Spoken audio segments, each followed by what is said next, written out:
terjadi sabotase struktural dari orang-orangnya Jokowi. Coba orang mengatakan teori segala macam tentang pergantian mati. Kalau diteliti dengan benar, ini sama juga dengan karena RKAB itu terakhir 2025. Tidak lahir-lahir itu. Karena lahir, tentunya dikasih, tapi fotonya kecil. Kalau saya produksi rugi. Bukan masalahnya dia jual, nggak bisa. Saya punya tambang.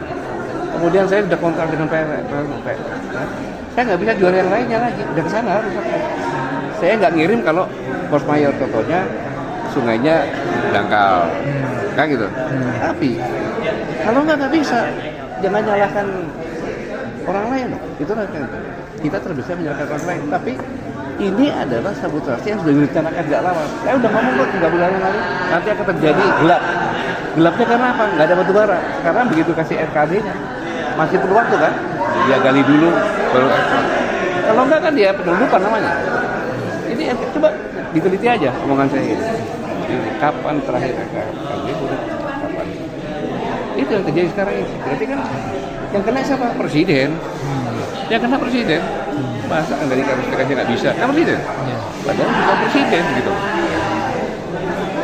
Ya kalau mau dibiarkan ini ya lama-lama presiden jelek yang jelek.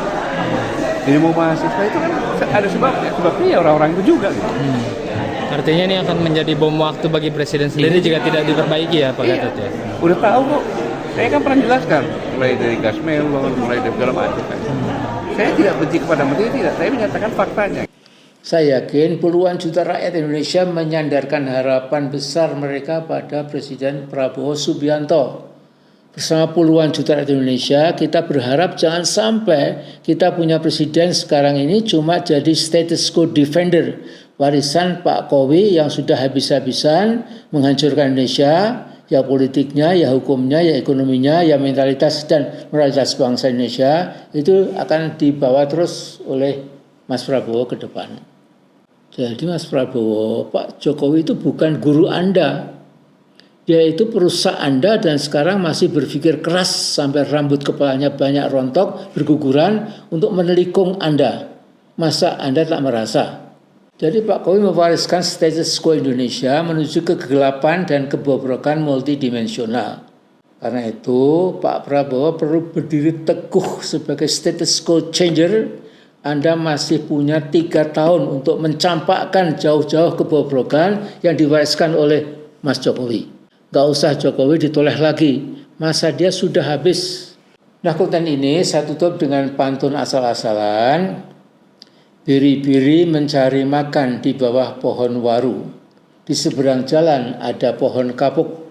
Jokowi sudah jadi bagian masa lalu, semua pikirannya juga sudah lapuk.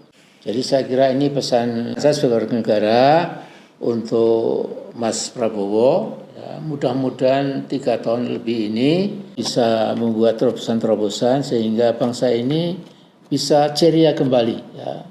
Saya tahu masalahnya sangat berat. Semua ekonom mengatakan sangat berat. Dan juga para tokoh politik dan lain juga mengatakan masa depan kita gelap dan lain-lain. Bahkan ada yang wanti-wanti jangan sampai muncul kemarahan rakyat yang berubah menjadi demo dan lain-lain, jangan. Ya. Saya kira sekian dulu. Wallahul muwaffiq ila sawa'is sabil. Assalamualaikum warahmatullahi wabarakatuh. Saya katakan lingkaran setan dari triple effect. Industri remah, maka tidak bisa setoran, fiskal jadi remah, ya. Investasi juga tertekan karena nggak ada efisien, rupiah rapuh. Terjadilah sekarang merangkak pelan-pelan menuju ke 18. Posisi MPR berubah, disitulah sebenarnya suara rakyat di situ. Sistem pemilihan berubah, relasi antar lembaga berubah, arah demokrasi berubah, paradigma ekonomi berubah. Dan sejak itu Indonesia memasuki era baru yang oleh banyak pengkritik disebut sebagai demokrasi oligarki. Negara yang kehilangan kedaulatan tidak runtuh dalam satu malam.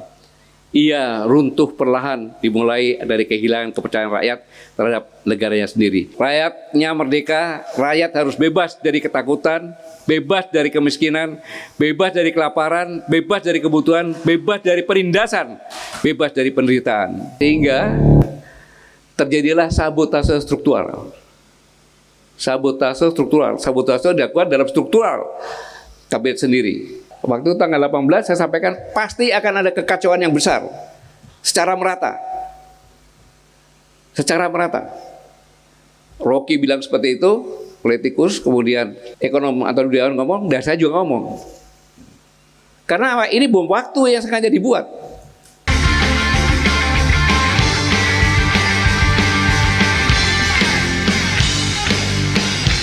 Ingin menyapa dulu karena di sini banyak senior saya,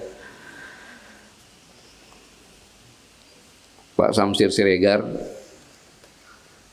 Saya tidak boleh nyebutkan pangkatnya karena beliau orang Intel, harus sembunyikan pangkatnya gitu. Dan tadi mungkin Pak Endartono Sutarto sama dengan saya, seumur hidupnya mungkin baru pertama kali lihat Pak Samsir bicara dengan sangat sopan tadi gitu.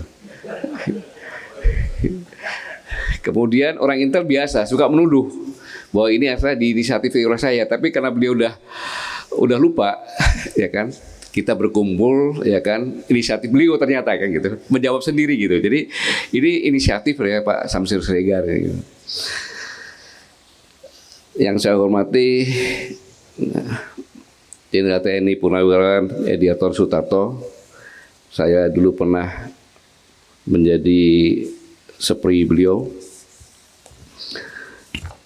Kemudian Letnan Jenderal TNI Kiki Sanakri, sama juga saya pernah jadi seprinya. Sehingga kalau saya berbicara ini, kalau baik itu karena didikan beliau, kalau salah ya beliau juga gitu maksudnya. Kemudian ini yang saya sebutkan penyelenggara, yaitu ada Marsdia TNI Purnawirawan Ian Santoso. Kemudian juga ada Majen TNI Purnawirawan Suprapto, ini yang selalu ikut menekan saya atas nama Pak Samsir Siregar. Kemudian ada Majen TNI Purnawirawan Irfan Edison, Aslok saya dulu, yang sering saya tubuh supaya uangnya mengalir. Yang selanjutnya Majen TNI Purnawirawan Susanto Darius. Kemudian Majen TNI Purnawirawan Joko Subroto, teman berburunya Aslok. Kemudian Majen TNI Sutikno dan Brigjen Marinir Purnawirawan Bastiar.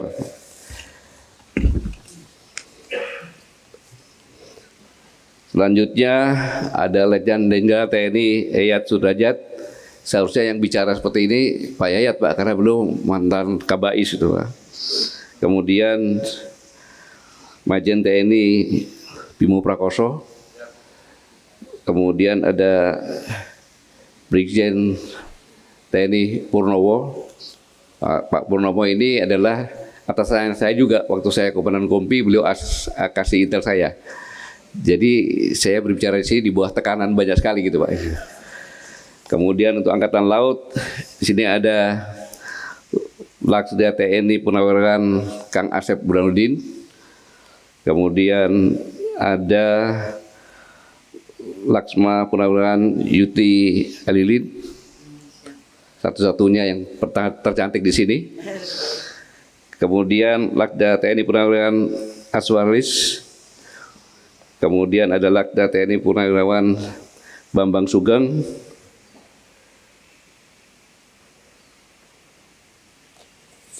Dan Angkatan Udara ada Marsda TNI Purnawirawan Imam. Kemudian Marsda TNI Purnawirawan Handoko. Marsda TNI Purnawirawan Didi. Marsda TNI Purnawirawan Jul Hasmi, teman saya. Kemudian Marsda TNI Purnawirawan Nasir Syah. Mungkin yang belum saya sebutkan, mudah-mudahan ya. Pak Bimo sudah ya, Pak.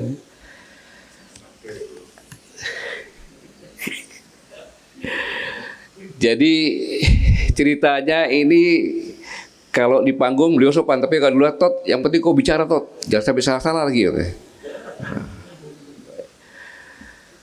Bapak Ibu sekalian, dalam forum komunikasi ini saya ingin menjelaskan, bukan menjelaskan, maksud saya memberikan penjelasan yang saya yakin Bapak udah tahu, mungkin refreshing lagi, bahwa sebenarnya Presiden Prabowo sekarang ini menerima banyak warisan dari Pak Jokowi.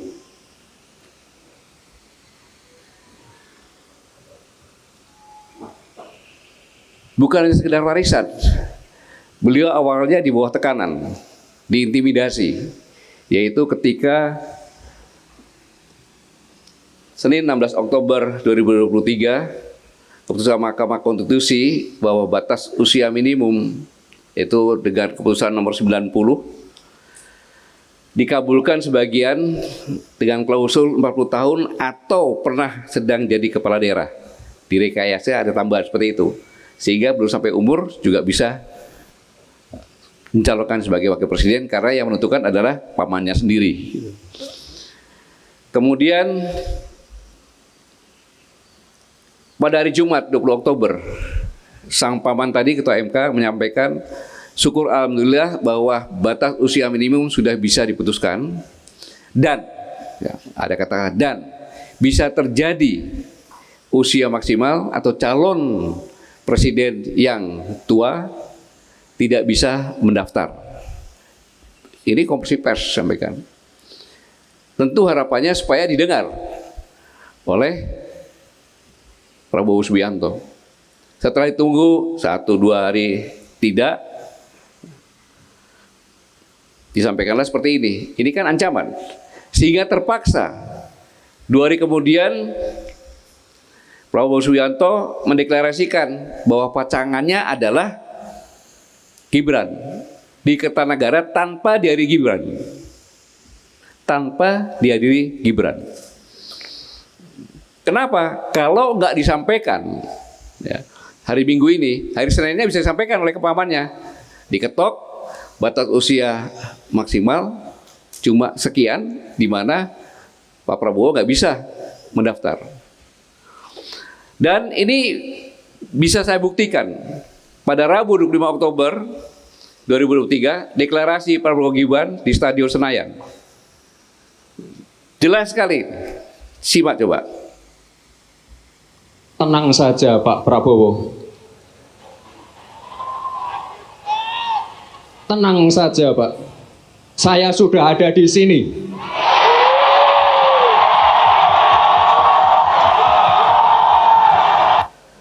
Artinya yang saya sampaikan itu benar. Hasil ancamannya terbukti. Karena apabila tidak, ya bisa dua-duanya nggak jadi mencalonkan. Jadi memang intimidasi. Di mana dia terpaksa membeli Gibran. Tapi juga terpaksa nikmat juga gitu. Selanjutnya, ketika dilantik, Pak Prabowo sudah punya obsesi bahwa menterinya begini. Tiba-tiba dipanggil ke Solo. Berubah. Harus memasukkan kurang lebih 18 menteri. Warisan dari Jokowi yang pernah menjabat lama. Sama-sama Jokowi. Sehingga dipaksa membuat menterinya besar. Padahal kondisi negara pada saat itu tidak dalam kondisi baik-baik saja. Dengan kabinet yang besar, pengendaliannya sulit, kemudian banyak, prosesnya sulit, ya akhirnya seperti sekarang ini. Karena bagaimanapun juga, pertama harus menampung 18 menteri. Yang kedua harus menterinya sendiri, yang ketiga harus menampung partai-partai koalisi. Karena undang-undang sekarang ini memerlukan partai koalisi agar bisa aman. Sehingga kalau dilihat, ini jumlahnya luar biasa. 49 kementerian dengan wakilnya pun ada 8 warisan, sehingga semuanya menteri dengan wakil ada 105. Sedangkan zamannya masih Jokowi hanya 35 dan 10 wakil jadi 45 orang. 200% lebih dipaksa untuk seperti ini.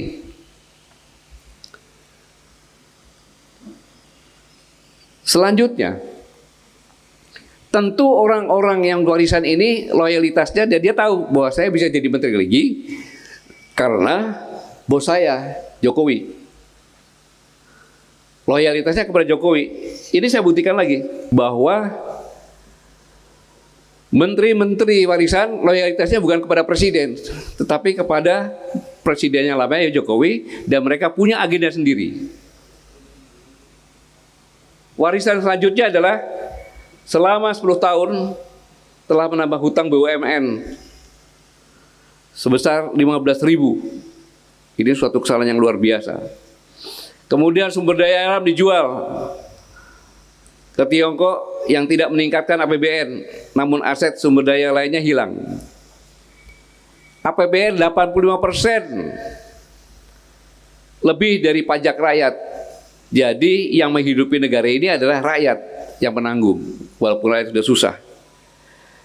Dan banyak proyek mangkrak, ada bandara, ada waduk-waduk yang mangkrak, sehingga menimbulkan jarak, gap antara kaya miskin semakin meluas. Ini yang paling menyedihkan. Proses permiskinan dengan cara yang sangat luar biasa cerdasnya. Pada tahun 2017, judi online itu hanya 2 triliun omsetnya. Tapi hanya perlu waktu kurang lebih 6 tahun sudah meningkat menjadi 350 triliun. Bayangkan, 350 triliun ini uang dari masyarakat menengah ke bawah. Jadi banyak orang yang cerai, dia kredit Avanza untuk Grab, nggak taunya nggak pulang. Pulang-pulangnya Grabnya sudah digadekan, hilang, tambah hutang lagi. Kemudian korupsinya selama presiden-presiden yang lama dijumlahkan nanti korupsinya masih juara Pak Jokowi ini, 100% lebih. Kemudian banyak pendiaman terhadap korupsi. Karena apa? Begitu didiamkan, tapi sebenarnya di belakang sudah dibulatkan. Maksudnya bisa dipidanakan. Tinggal ngomong, nih, kamu sudah bisa dipidanakan. Akhirnya nurut semuanya. Beras pun, harga beras kita ini lebih mahal, 20%. Dan kelas menengah sulit bermimpi untuk bisa punya rumah.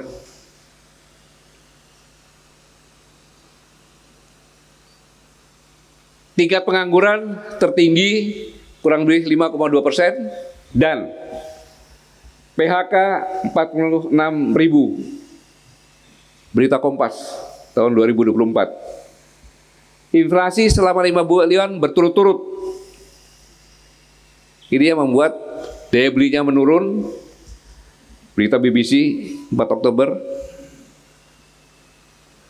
Kemudian kelas menengah banyak yang jatuh miskin. Salah satu karyawan saya di sini, orangnya sudah tua, pinjam uang ke saya untuk menikahkan anaknya perempuan.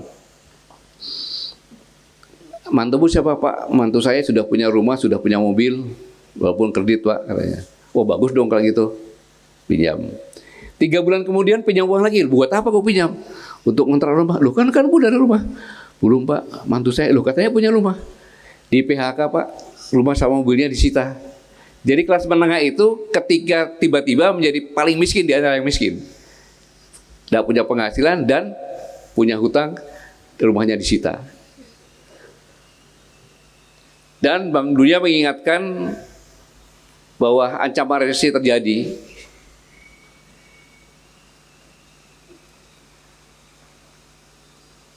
$8,9 juta Gen Z ini begitu lulus tidak punya kerjaan. Ini yang membuat mahasiswa sekarang bingung. 9,89 ketika di wisuda orang tuanya datang, sampai pacarnya datang dengan bangga.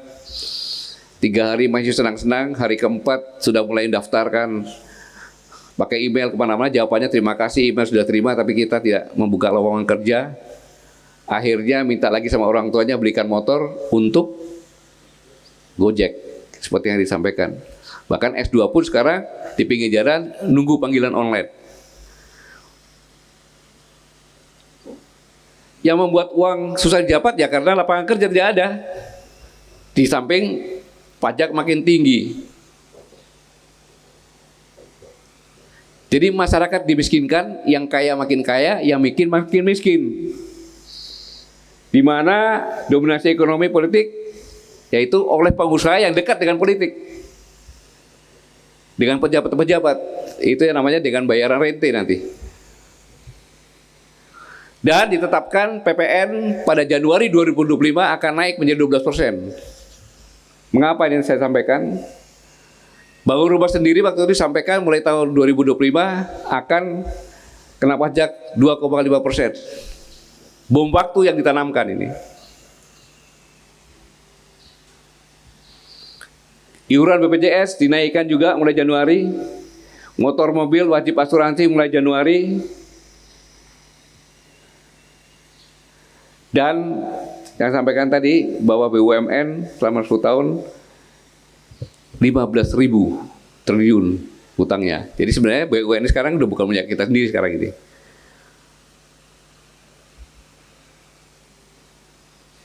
Ini semuanya karena apa? Semua dilakukan oleh menteri-menteri yang titipan dan kepala lembaga yang titipan.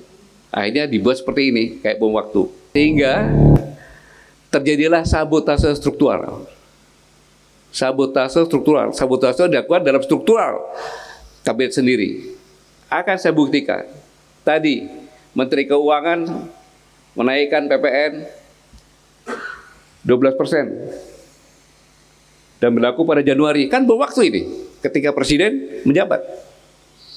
Dan untungnya tanggal 31 Desember Presiden membatalkan keputusan tersebut, pajak hanya dikenakan pada barang mewah. Ini mengganggu konsentrasi semuanya.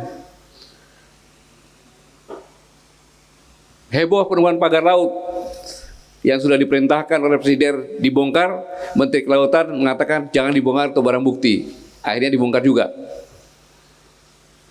Menterinya siapa itu? Menteri yang lama lagi. Kemudian menteri yang cium tangan tadi, ya kan?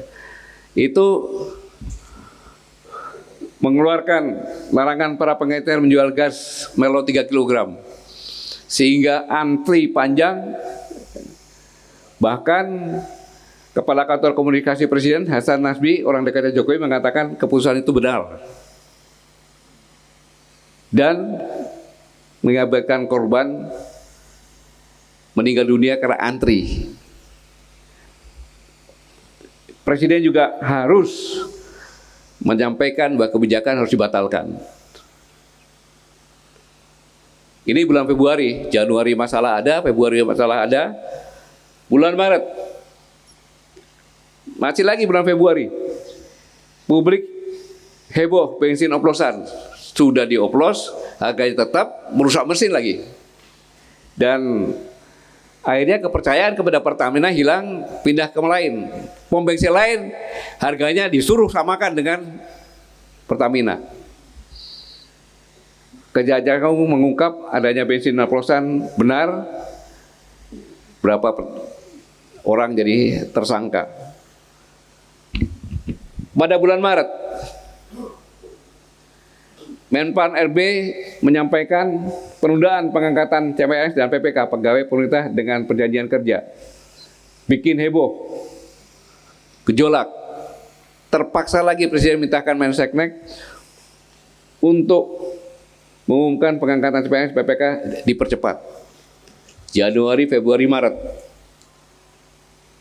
April tidak ada karena takut ada April Mop kan gitu. Maka nggak ada, kita langsung ke Mei. PPATK melakukan pemblokiran rekening bank yang tidak aktif selama 3 bulan. Sampai bulan Juli ada 122 juta rekening yang diblokir. Langkah PTK ini menimbulkan heboh. Bayangkan kita, orang Indonesia itu kan nyimpan ke bank bukan untuk bisnis kebanyakan. Untuk nyimpan uang supaya aman, yang nggak diutik-utik. Ketika diblokir ada keperluan yang mendadak, nggak bisa. Harus menunggu berapa hari untuk aktivasi lagi. pada tanggal 5 Agustus setelah PPTK dipanggil Presiden, maka mengatakan bahwa rekening tersebut telah dibuka kembali. Tapi walaupun itu tidak dibuka lagi juga, harus daftar lagi. Saya mengalami sendiri. Jadi opini publik bahwa pemerintah merampas uang rakyat, negara menghambat akses rakyat terhadap hak keuangannya. Tujuannya dekriminalisasi pada pemerintah. Bulan Juni ada lagi, sama lagi yang disalamin tadi, heboh tambang di Raja Ampat.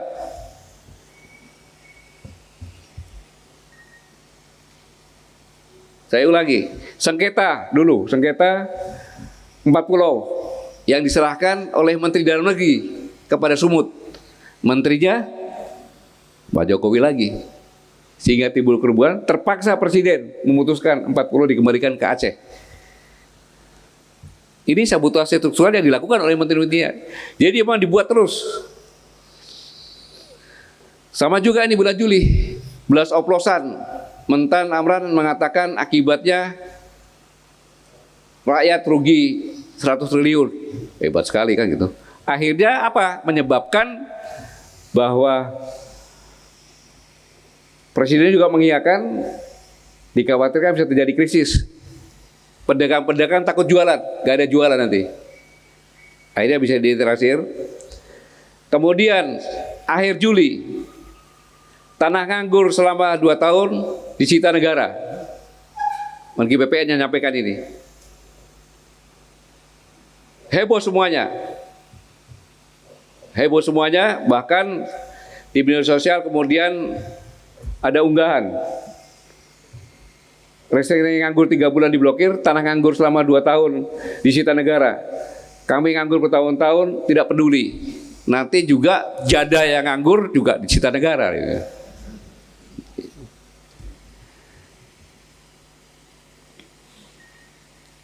Data ada sekitar 1,4 juta hektar tanah terlantar, dan kebijakan ini diperburuk lagi oleh komunikasi Menteri DPN Nusron Wahid. Memangnya imbahmu bisa bikin tanah, tapi akhirnya dia minta maaf. Sama juga itu menteri siapa juga itu. Akhir Juli, Presiden memberikan abolisi dan amnesti untuk Thomas Lembong dan Sekjen PDIP Hasto. Keputusan saya diserang oleh pendukung Jokowi yang tergabung dalam YouTuber Nusantara. Bahkan mereka menyerukan pemakzulan Prabowo. Juli sudah Agustus, Menteri Keuangan melempar wacana rakyat ikut urunan partisipasi gaji dosen. Ini kan pembusukan, seolah-olah dosen itu nggak ada harganya. Gitu. Menterinya Jokowi juga. Dan dari semuanya ini, pemerintah menyampaikan bahwa transfer ke daerah dikurangi. Ini lihat, transfer ke daerah paling tinggi APBN 3787 tahun 2026, tetapi paling kecil selama kurang lebih 10 tahun, yaitu 24,47%.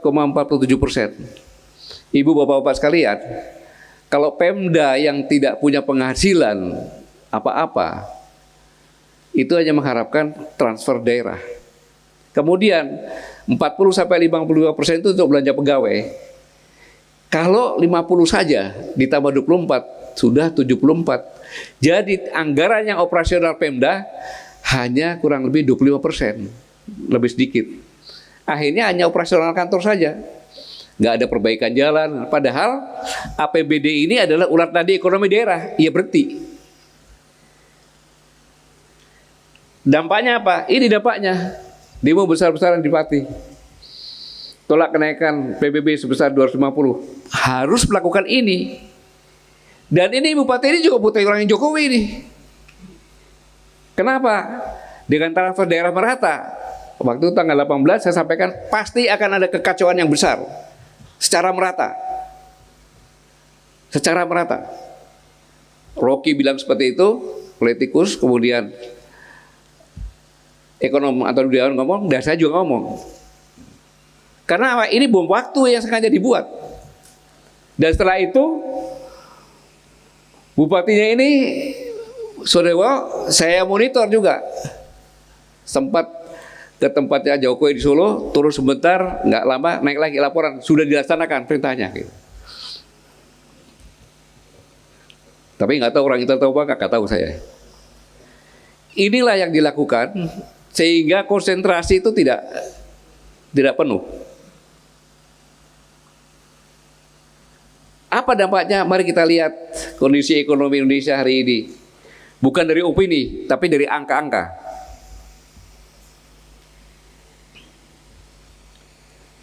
APBN 3.842 triliun. Pendapatan untuk APBN tidak murni, hanya cuma dapat 3.153,6 triliun. Berarti belum operasional sudah defisit 689,1 atau 17,9% defisit anggaran. Kemudian utang luar negeri 9.638 triliun. Jatuh tempo pada tahun ini adalah 833. Harus dibayar oleh APBN itu. Jumlahnya 21,67%. 833 triliun. Kemudian bunga. Bunga ini ada utang luar negeri hanya 60, utang dalam negeri, SUN dan lain sebagainya harus dibayarkan, berjumlah semuanya 599 triliun atau 15,59%. Pada triwulan 1 bulan Maret, Menteri Keuangan menyampaikan defisit anggaran 240 triliun, berarti 6,25 triliun. Jadi per bulan April, defisit anggaran sudah 2.361,1 triliun. Atau 61,41%. Jadi APBN triwulan 2 hanya tinggal 1.481 triliun. Ini yang menyebabkan kita akan mengambil hutang lagi, gak ada jalan lain. Ini akhirnya transfer daerah tadi yang saya sampaikan ini harus dilakukan karena ini. Belum lagi kalau kita bicara subsidi BBM, ya kan, MBG dan lain sebagainya. Ya, kita bersyukur kepala MBG yang botak itu sudah diganti. Ya kan? Tetapi sangat disayangkan, coba diganti. Seharusnya kalau presiden bertanggung jawab sebagai presiden yang mengatakan akan mengejar korupsi sampai ke Antartika dan kutub, maka bukan hanya diberhentikan, diproses hukum supaya rakyat tahu gitu. Kalau enggak, berarti cuma dicopot saja, uangnya mungkin bagi-bagi juga. Kan boleh beranalisa seperti itu. Harusnya proses hukum semua yang dicopot itu proses hukum sehingga ada kepastian hukum. Rakyat tahu bahwa uang negara itu bukan diambil oleh negara lagi lewat orang dia, tetapi memang benar dia yang korupsi. Kita lihat aja berani atau tidak. Kalau nggak berarti ya berarti kan bagi-bagi juga. Banyak orang kebagian juga.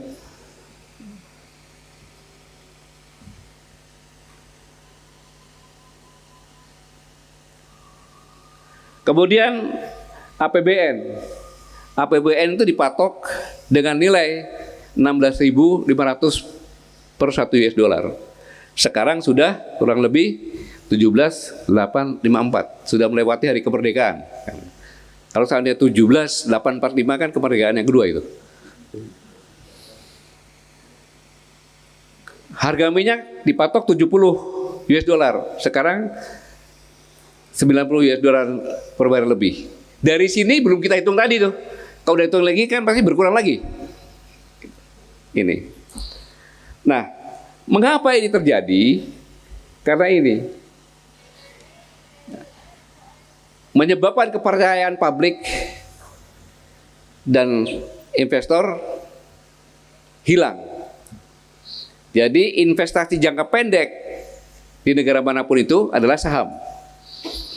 Ketika saham turun bulan Januari 9135, kemudian hanya berapa bulan kemudian Mei 5 bulan turun 6371. Paling merah, kalau dia katakan ini faktor luar negeri, itu bohong. Saya katakan itu bohong, karena yang turun hanya di Indonesia.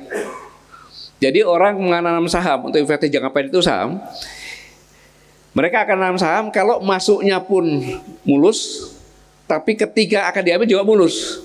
Tapi kalau 2 poin lebih, saya investasi 100 miliar, bisa-bisa ditarik saya cuma tinggal 90 sekian. Tapi kalau 0, sekian, kita bisa tahu, jadi saya tarik masih cuma sedikit ruginya. Ini yang membuat kepercayaan, dan ini apa yang udah terus, maka investasi jangka pendek tidak ada. Lalu sekarang pertanyaannya, semua angka ini sebetulnya mencerminkan apa? Apakah ini tanda ekonomi kita membaik? Kata Menteri Keuangan kan seperti itu. Atau justru sinyal bahwa tekanan ekonomi sedang meningkat. Jelas ini membutuhkan kebijakan yang cepat, tapi tepat. Kalau tidak, maka kembali lagi. Ya, kebijakan yang salah yang dikorbankan bukan angka, tetapi kehidupan masyarakat. Semuanya ini sebenarnya kalau kita lihat terjadi triple krisis dalam struktur ekonomi di Indonesia. Ini akar masalahnya adalah deindustrialisasi dini. Karena deindustrialisasi ini terjadi secara pelan-pelan.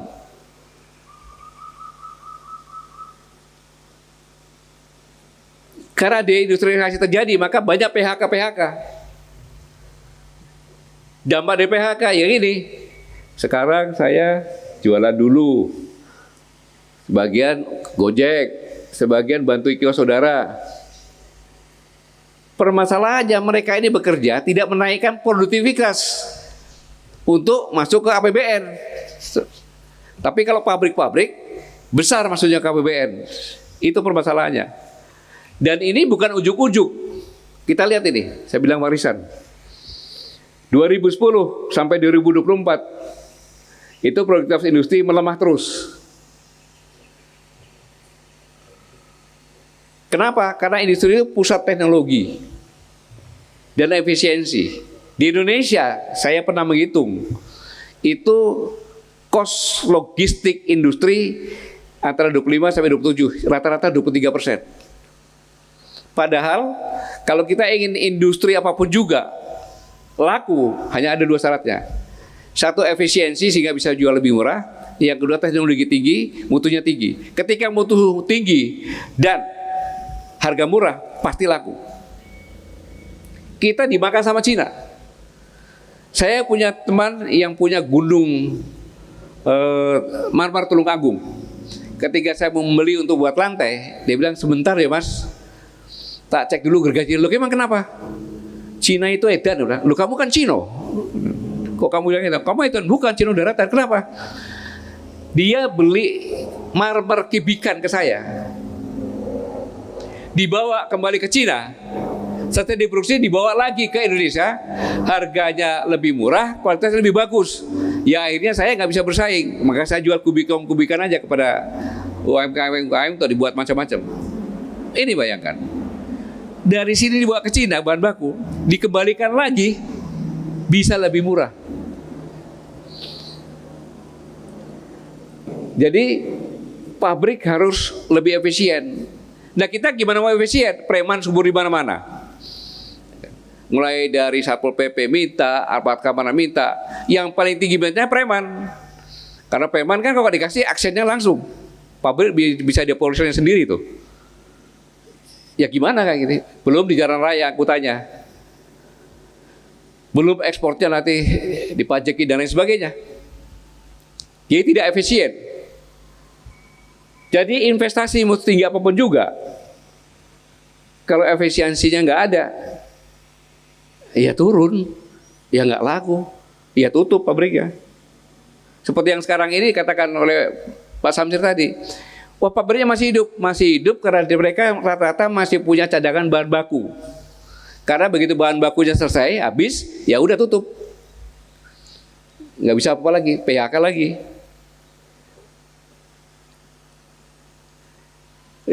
Yang kedua adalah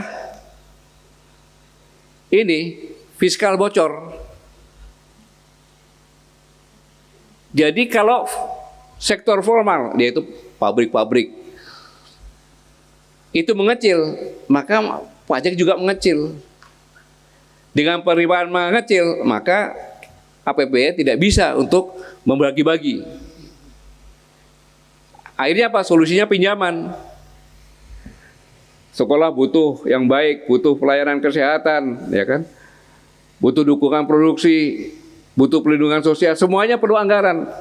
Tapi karena nggak ada, APBN masuknya nggak mencapai, ya terpaksa pinjam lagi. Pinjam ada dampaknya. Dampaknya bisa 20%, ya. Bisa 25% tergantung. Diambilnya dari APBN, jadi APBN sebenarnya sudah berkurang lagi 20%. Kita tadi udah berapa persen tadi berkurang? Jadi bunga hutang-hutang dari yang kita pinjam itu mengurus masa depan kita, anak cucu kita nanti yang akan terkena.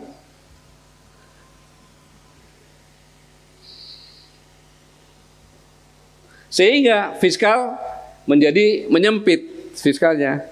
Ada apa-apa nggak bisa. Permasalahannya sebenarnya ini fiskal menyempit.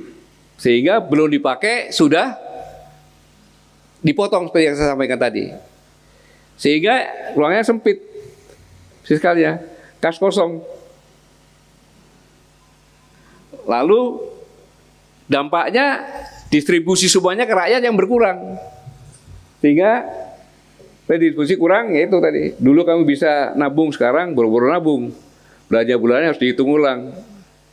Sehingga turun kelas, rentan kemiskinan. Sehingga ini kemiskinan turun.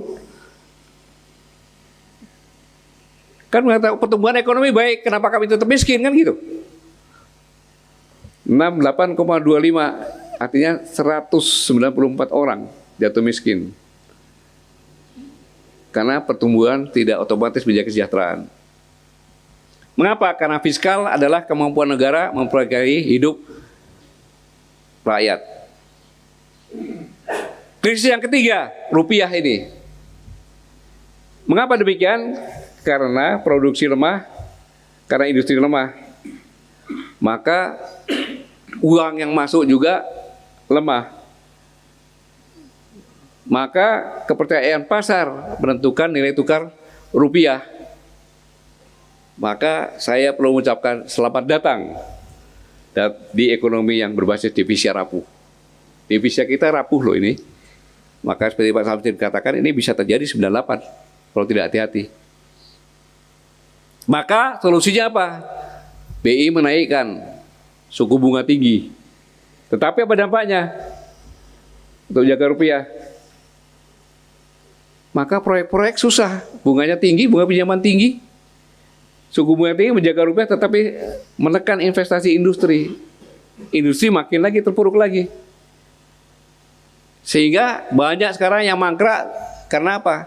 Mereka tidak bisa dapat pinjaman lagi karena terlalu tinggi. Lebih baik didiamin saja. Ya itulah saya katakan lingkaran setan dari triple effect. Industri remah, maka tidak bisa setoran, fiskal jadi remah, ya. Investasi juga tertekan karena nggak ada efisien, rupiah rapuh. Terjadilah sekarang merangkak pelan-pelan menuju ke 18. Jalan keluarnya nggak ada lain, reindustrialisasi produktif lagi. Karena tanpa industrialisasi Indonesia akan terus berputar dalam krisis yang sama. Jadi sudah 10 tahun yang lalu industri kita turun, tidak ada perbaikan. Industrialisasi adalah syarat keselamatan ekonomi nasional. Itu warisan-warisan yang diberikan sehingga terjadi sekarang ini dengan tambahan-tambahan tadi yang sampaikan Pak Samsudin Saigal, para menterinya ngomong semua maunya sendiri, ya, tanpa landasan yang benar, tanpa didiskusikan dulu, ya akhirnya kepercayaan publik makin lama makin karena begitu menteri membuat kesalahan dia dinilai presiden juga kan gitu. Itu yang berbahaya. Presidennya juga sama juga kan gitu. Kemudian ada lagi warisan yang sama-sama kita lihat, yaitu undang-undang yang sekarang ini. Undang-undang sekarang ini secara substansi, kenapa nih? Ini.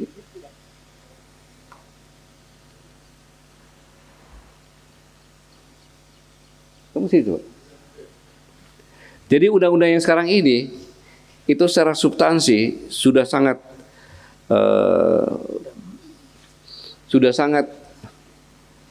menyimpang, sangat besar. Struktur Ketatanegaraan Indonesia telah berubah sangat besar. Bahkan Profesor Dr. Kailan menyatakan yang dari UGM sudah sekitar 97% isi konstitusi telah berubah dari konstruksi awalnya. Konstruksi awalnya kan kita berpedoman semuanya kepada pembukaan Undang-Undang Dasar 45 pasal 2 sebagai tujuan dan pasal 4 sebagai Pak Rato, Pak Sugeng Rawuh, Pak. Monggo, Pak.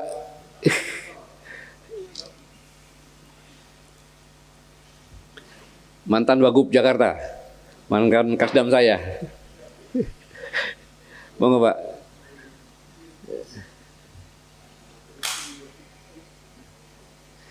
Artinya apa? Yang berubah bukan hanya pasal teknis, melainkan filosofi dasar hubungan negara, rakyat, dan kekuasaan yang saya katakan tadi. Ini posisi MPR berubah, disitulah sebenarnya suara rakyat di situ. Sistem pemilihan berubah, relasi antar lembaga berubah, arah demokrasi berubah, paradigma ekonomi berubah. Pak, undang-undangnya sama, jangan salah. Pasal 1, 2, 3 sama, pasal 4-nya berubah. Dilaksanakan oleh demokrasi dan sebagainya, membingungkan pasal 4. Dan sejak itu Indonesia memasuki era baru yang oleh banyak pengkritik disebut sebagai demokrasi oligarki. Ini oleh saya dari acaranya beliau juga di Bandung Pra-Kongres. Memang reformasi 98 itu dengan niat yang sangat mulia, yaitu rakyat ingin menghapus KKN, rakyat ingin membatasi kekuasaan, rakyat ingin membangun demokrasi yang sehat. Tapi hari ini banyak rakyat mulai merasakan bahwa reformasi justru melahirkan paradoks. Korupsi semakin besar, politik semakin mahal, hukum terasa tajam ke bawah namun tumbuh ke atas, partai politik berubah menjadi kendaraan elit, kepala daerah khususnya mencari endorsement dari partai, kalau nggak bisa jadi kepala daerah, dan tidak aman, dan demokrasi akhirnya lebih banyak dikuasai pemodal dibanding rakyat. Reformasi yang dulu menjanjikan pembebasan, perlahan berubah menjadi mekanisme legal untuk mengkonsolidasikan oligarki. Dalam teori politik modern, fenomena ini dikenal sebagai autokratik legalisme, yaitu hukum tetap ada, pemilu tetap ada, lembaga negara tetap ada, tapi substansi demokrasi perlahan dikendalikan oleh jejaring kekuasaan, ekonomi, politik. Ketika konstitusi kehilangan filosofi kebangsaan, Indonesia kehilangan orientasi kebangsaan. Ini bahayanya. Tujuan negara kan jelas dalam Undang-Undang Dasar 45 pembukaannya. Melindungi segenap bangsa Indonesia, memajukan kesejahteraan umum, mencerdaskan kehidupan bangsa, dan ikut melaksanakan ketertiban dunia.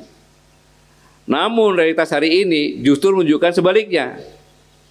Sehingga kesenjangan melebar, distrust publik meningkat, kepercayaan kepada pemerintah, ketahanan nasional melemah, politik identitas semakin mudah dimainkan, dan bangsa ini terlihat kehilangan kesadaran sejarah. Ingat, membangun masa depan tidak boleh melupakan sejarah.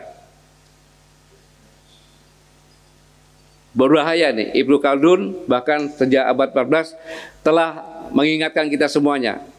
Peradaban hancur karena penggunaan pena dan pedang yang tidak tepat.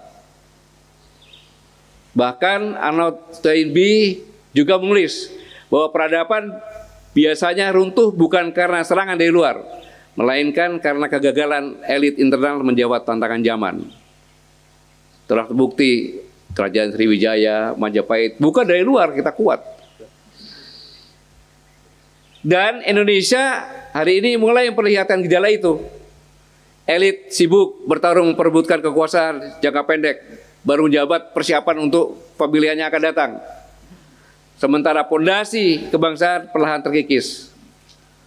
Ini yang dikatakan special interest group, yaitu oligarki yang disebut sebagai bentuk shadow state. Jadi oligarki itu seperti negara yang tidak terlihat. Mereka tidak akan selalu tampil di depan publik, tetapi memiliki pengaruh yang besar terhadap arah ekonomi, pembentukan undang-undang, pembiayaan politik, hingga desain kekuasaan. Bahkan lebih kuat dari negara ini, karena duitnya lancar, rente. Akibatnya negara perlahan tidak lagi bekerja untuk kepentingan rakyat secara utuh, tetapi untuk kepentingan kelompok tertentu. Dan ketika negara mulai kehilangan keberpihakan kepada rakyat, maka yang muncul adalah distrust publik. Itulah yang sekarang sedang terjadi. Kepercayaan rakyat runtuh, legitimasi negara melemah, dan hukum hanya dipandang sebagai alat kekuasaan. Dan memang di mana-mana gerakan kembali ke Undang-Undang 45 asli sering disalahpahami sebagai upaya menghidupkan masa lalu. Padahal bukan itu. Padahal bagi banyak pegiat konstitusi, esensinya justru adalah mengembalikan kedaulatan rakyat yang sekarang tidak ada, demokrasi permusyawaratan yang sudah hilang, arah pembangunan jangka panjang yang sama sekali tidak ada. Begitu jabat presiden, semua maunya dia bikin rencana, semua maunya, nggak ada risiko berat, dan kemandirian negara hilang semuanya. Sebenarnya kembali itu tidak menolak sebenarnya, tetapi menolak perubahan yang tidak memiliki landasan filosofi. Landasan filosofi penggunaan Undang-Undang 45 dan Pancasila itu tidak dilakukan, gitu. Menolak perubahan yang dianggap tidak memiliki landasan filosofi dan dilakukan tanpa metodologi kenegaraan yang matang. Kita bisa buktikan, kita bersidang, kemudian jadi undang-undang, itu sekian undang-undang bisa dilakukan, padahal kalau dengan proses yang benar, dikonsep, disidangkan, setelah itu disosialisasikan, dan seterusnya. Satu kata kunci, kedaulatan politik, kedaulatan ekonomi, kedaulatan hukum, kedaulatan konstitusi. Itu yang paling penting di negeri ini. Sebab tanpa fondasi konstitusi yang kuat dan berakal pada kepentingan nasional, negara akan mudah dikendalikan oleh oligarki ekonomi, kepentingan transaksional, tekanan geopolitik global maupun konflik elit domestik. Dan sejarah menunjukkan negara yang kehilangan kedaulatan tidak runtuh dalam satu malam. Ia runtuh perlahan, dimulai dari kehilangan kepercayaan rakyat terhadap negaranya sendiri. Inilah yang disampaikan Pak Samsir Siregar, kita berkumpul di sini karena hadiah ulang tahun seorang seniman. Jadi kalau kita lihat seorang seniman budayawan itu sudah mulai bergerak, itu tandanya sudah sampai rakyat, kita rakyat paling hakiki. Untuk itu Bapak Ibu ada di sini semuanya adalah diajak oleh kita semuanya. Mari kita wujudkan keadaan di mana rakyat kita sungguh-sungguh merasa dan menikmati kemerdekaan. Rakyatnya merdeka, rakyat harus bebas dari ketakutan, bebas dari kemiskinan, bebas dari kelaparan, bebas dari kebutuhan, bebas dari penindasan, bebas dari penderitaan. Dan jangan mau kekayaan kita diambil murah oleh pihak-pihak lain. Semua kekayaan kita harus sebesar-besarnya untuk kepentingan dan kemakmuran rakyat. Ini yang tanggal 26 disampaikan oleh Bapak Presiden. Sebenarnya ini benar, tetapi kenapa Menteri-Menteri tidak memakai prolog? Kebijakan ini lahir karena apa? Karena banyak orang ekspor namanya limbah, tapi sebenarnya CPO. Banyak orang yang mengekspor, tapi begitu dibayar, kembalinya ke BI hanya 20%, tekennya dipecah-pecah. Main mata antara bea cukai dengan BI. Sehingga dolar langka di negeri kita. Ada penyebabnya itu juga. Kalau ekspor semuanya kembali ke BI, pakai rekening perusahaan, sehingga di BI semuanya, itu pasti nggak akan seperti ini. Antara lain itu sebenarnya. Bapak Ibu sekalian, bangsa yang berhasil adalah bangsa yang mampu menyediakan pendidikan berkualitas tinggi, yang merata bagi semua lapisan masyarakat, menciptakan tenaga kerja yang terampil, adaptif, dan membentuk karakter, etika, dan kemampuan berpikir kritis yang diperlukan untuk menghadapi tantangan global. Sekedar informasi, di Cina itu fakultas liturgi sudah ditiadakan, teknik ini ditiadakan, semuanya sudah mengacu kepada AI. Kita belum sampai ke situ, udah di Cina udah dibubarkan. Bagaimana kita mengejarnya? Kegagalan suatu bangsa seringkali terkait dengan ketimpangan ekonomi. Kita pernah mengalami itu 98, yang semakin melebar, tingginya tingkat korupsi dan lemahnya institusi yang seharusnya menjaga keadilan dan pemerintahan yang efektif.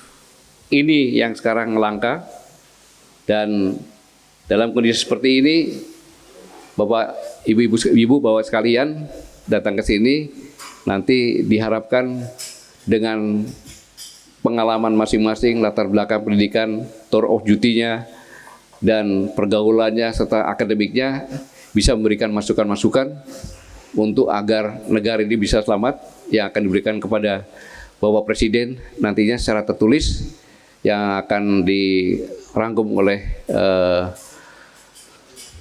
sekretaris, dan nanti setelah selesai nanti Pak Prapto akan membuat WA, coba berkatakan setuju atau tidak. Kalau setuju berarti disetujui oleh semuanya dan akan diberikan kepada mungkin Bapak Presiden kalau bisa. Tetapi ini adalah upaya kita para purnawirawan yang sangat mencintai negeri ini dan tidak mau negeri ini berhenti di tengah jalan, karena apapun bila terjadi pasti rakyat yang akan menjadi korban. Dan sekarang saya kembalikan ke Pak Prapto, Pak, untuk menyampaikan pendapat. Diharapkan masing-masing memberikan pendapat, saran yang bisa disampaikan. Sekali lagi saya terima kasih dan mohon maaf saya tidak mengajari, tapi itu sekedar refreshing saja karena saya juga ini diperintah oleh Pak Syamsir Siregar. Terima kasih. Wassalamualaikum warahmatullahi wabarakatuh.